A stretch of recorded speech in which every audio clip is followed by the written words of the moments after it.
The Tiananmen Square Massacre. After the death of Mao Zedong, Deng Xiaoping and Hu Yaobang emerged from the Communist Party as reformers that sought to distance themselves from Mao's strict ideals. Many new reforms that they instituted included the reintroduction of some private enterprises, the breakup of communal lands, a reduction in military spending, and a more open attitude toward Western powers. It seemed as if these new reforms were strides toward capitalism. Deng, as a leader of China after Mao's death, had not intended to introduce capitalism. Rather, with these reforms, he had hoped to strengthen communism.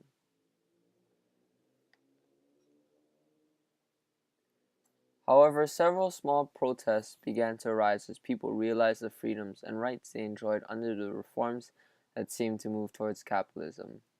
They sought an end to the corrupt government and demanded democracy. A conflict ensued among the heads of the Communist Party. While Deng sought to suppress these protests and advocate the communist agenda, Hu sympathized with the protesters.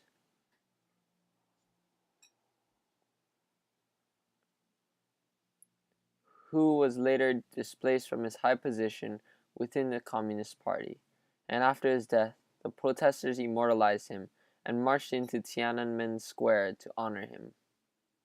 Beginning in April 17, 1989, to honor Hu Yaobang, this eventually turned into a protest led by student protester Wu Kaixi that at its height contained about 1 million people.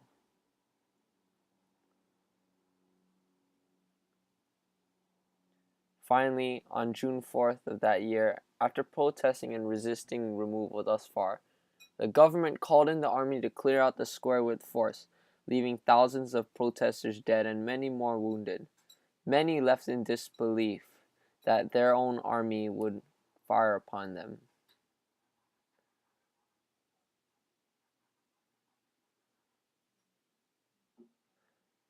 So how does this in any way connect to the Cold War?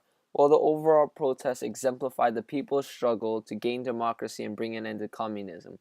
It was a struggle between the communist and democratic, or capitalistic, ideals that characterized the Cold War.